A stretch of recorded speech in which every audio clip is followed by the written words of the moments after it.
जंतर मंतरवर सीजेपीचं विद्यार्थी आंदोलन कायम आहे, तर देशभरातून आता जंतर मंतरवर येणाऱ्यांचा ओघ सुरूच आहे। नागपूर आणि पुण्यातून जाणाऱ्यांची संख्या मोठी आहे, तर धर्मेंद्र प्रधानांच्या राजीनाम्यावर हे आंदोलक ठाम असल्याचं पाहायला मिळतंय। या आंदोलनाची व्याप्ती आता सातत्याने वाढत चाललेली आहे, तर जंतर मंतरवर येणाऱ्यांचा ओघ देखील आता वाढलेला आहे। नागपूर आणि पुण्यातून मोठ्या संख्येने विद्यार्थी या आंदोलनामध्ये सहभागी होण्यासाठी दिल्लीला जात आहेत। ये बाहर से लोग भेजे जा रहे जानबूझकर प्रोटेस्ट को खराब करने के लिए।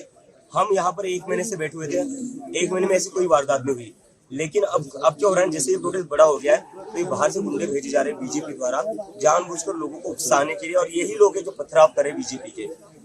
पुलिस यहाँ पर पत्थरों के ट्रक लाकर रखती है, बीजेपी के गुंडे आते हैं, वो पत्थरबाजी करते हैं और फिर कॉकरोच जनता पार्टी के लोगों को बदनाम करते हैं।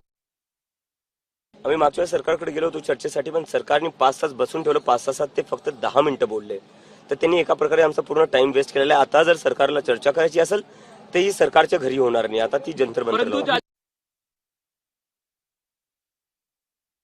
जे लोक इथं उत्मात करतात, पोलीस त्यांना काही करत नाही। 12-12 वर्षांच्या मुलींवर लाठीमार करतायत, ते 15-15 वर्षांच्या मुलींचे कपडे फाडून त्यांना मारतायत।